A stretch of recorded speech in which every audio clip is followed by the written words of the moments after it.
नमस्कार। आकाशवाणी से दोपहर समाचार के साथ मैं लवलीन निगम।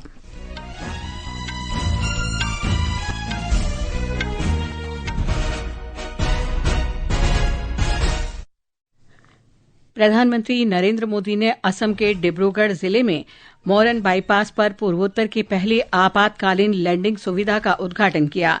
इससे सैन्य और नागरिक विमानों के उतरने और उड़ान भरने में सहायता मिलेगी। प्रधानमंत्री ने गुवाहाटी में 5,450 करोड़ रुपए से अधिक की विभिन्न विकास परियोजनाओं का शुभारंभ किया। मंत्रिमंडल ने 1 लाख करोड़ रुपए की कुल केंद्रीय सहायता से शहरी चुनौती कोष शुरू करने को मंजूरी दी।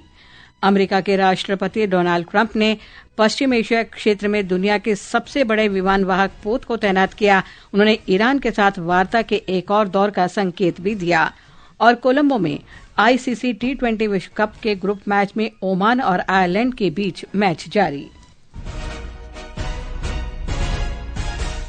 प्रधानमंत्री नरेंद्र मोदी ने आज 3,000 करोड़ रुपए की लागत से निर्मित ब्रह्मपुत्र नदी पर बने कुमार भास्कर वर्मा सेतु का उद्घाटन किया, जो गुवाहाटी और उत्तरी गुवाहाटी को जोड़ता है। एक रिपोर्ट। पुल का उद्घाटन करने के बाद प्रधानमंत्री पास के लाचित घाट गए और कामरूप जिले के अमीन गांव में स्थित IIM गुवाहाटी के अस्थायी परिसर और उत्तर पूर्वी क्षेत्र के राष्ट्रीय डेटा केंद्र का वर्चुअली उद्घाटन किया। प्रधानमंत्री ने भारत के 4 शहरों के लिए PM ई-बस सेवा योजना के तहत 225 इलेक्ट्रिक बसों को रवाना किया। इनमें गुवाहाटी के लिए 100, नागपुर और भावनगर के लिए 50-50 तथा चंडीगढ़ के लिए 25 बसें शामिल हैं। प्रधानमंत्री गुवाहाटी में भाजपा कार्यकर्ताओं के बूथ सम्मेलन को संबोधित करेंगे। इससे पहले प्रधानमंत्री ने डिब्रूगढ़ जिले में राष्ट्रीय राजमार्ग पर विकसित मोरन बाईपास पर आपातकालीन लैंडिंग सुविधा का उद्घाटन किया और लड़ाकू विमानों, परिवहन विमानों तथा हेलीकॉप्टरों का हवाई प्रदर्शन देखा। गुवाहाटी से अमीनुल की रिपोर्ट के साथ समाचार कक्ष से जागृति शर्मा। प्रधानमंत्री आज शाम नई दिल्ली के लिए रवाना होंगे। सूचना और प्रसारण मंत्री अश्विनी वैष्णव ने कहा है कि कल साउथ ब्लॉक में मंत्रिमंडल की आखिरी बैठक हुई थी। नई दिल्ली में संवाददाताओं को संबोधित करते हुए श्री वैष्णव ने कहा कि अब मंत्रिमंडल की बैठकें सेवा तीर्थ में होंगी।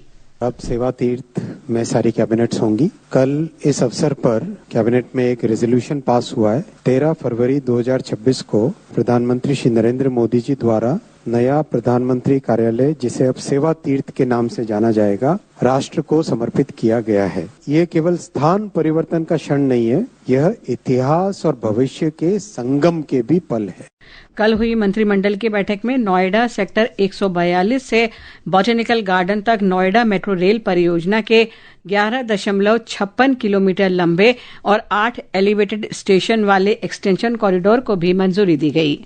नोएडा मेट्रो एक्वा लाइन को एक्सटेंशन किया जाएगा 2,254 करोड़ रुपीस के इन्वेस्टमेंट से। बोटेनिकल गार्डन जो कि राजीव चौक की तरफ जाता है वो स्टेशन, और इधर नोएडा सेक्टर 142, फिर 143, 144। ओवरऑल NCR की कनेक्टिविटी में इस प्रोजेक्ट की बहुत इंपॉर्टेंस होगी, क्योंकि इन सब जो इस लाइन के साथ कनेक्टेड एरियाज हैं वो सब के सब DMRC के ओवरऑल नेटवर्क के साथ जुड़ जाएंगे।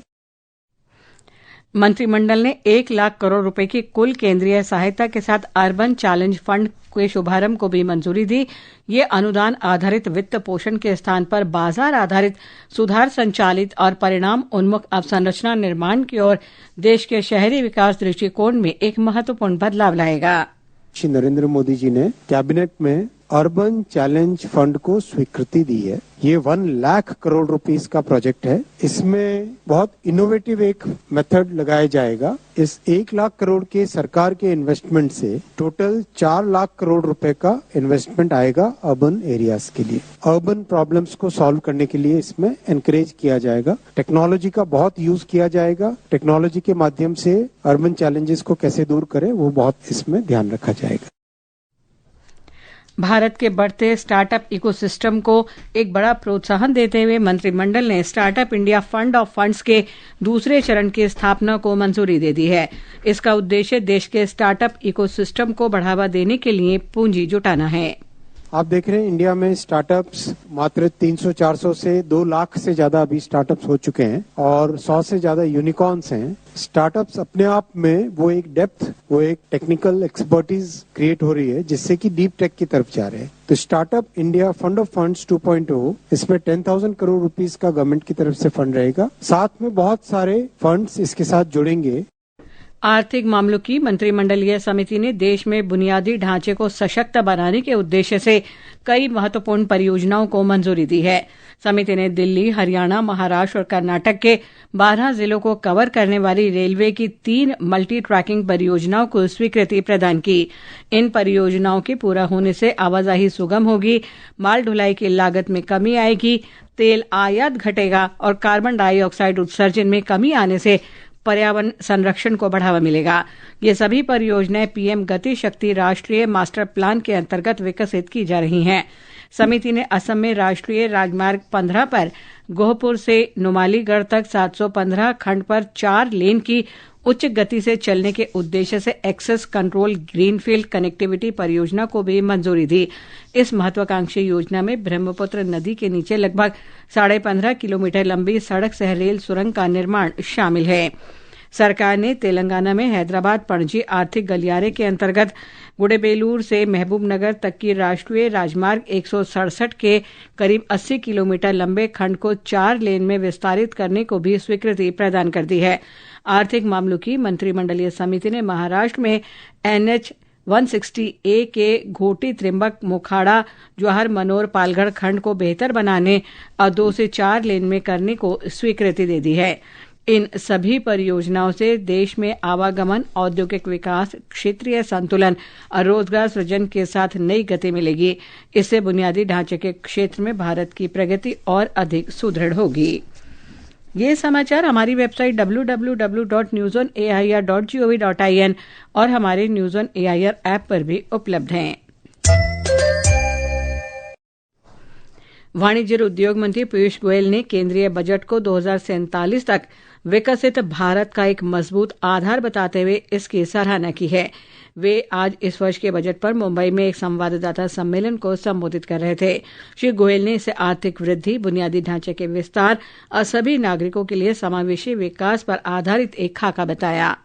देश के कोने कोने में रहने वाले नागरिक हर एक के लिए एक उज्जवल भविष्य, हमारे युवा युवती और महिलाओं के लिए ढेर सारे अवसर और खास तौर पे जो लेबर इंटेंसिव सेक्टर्स है, जहाँ रोजगार ज्यादा उत्पन्न होता है, उसको बढ़ाना, उसके निर्यात को बढ़ाना, इसको आधार स्तंभ इस बजट का माना जा सकता है।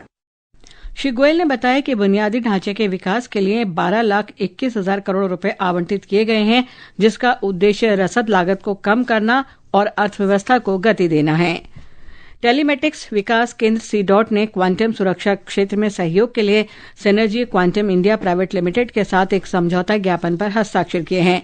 संचार मंत्रालय ने बताया कि इस समझौते का उद्देश्य उभरते क्वांटम कंप्यूटिंग खतरों के खिलाफ देश की साइबर सुरक्षा को मजबूत करना है। साथ ही उपकरणों में क्वांटम संवेदनशील क्रिप्टोग्राफिक्स एल्गोरिदम का पता लगाने के लिए संयुक्त रूप से एक स्वचालित उपकरण विकसित करना है। महिला और बाल विकास मंत्री अन्नपूर्णा देवी ने कहा है कि सरकार का लक्ष्य हर कार्य क्षेत्र को महिलाओं के लिए सुरक्षित बनाना और उन्हें समान कार्य अवसर प्रदान करना है।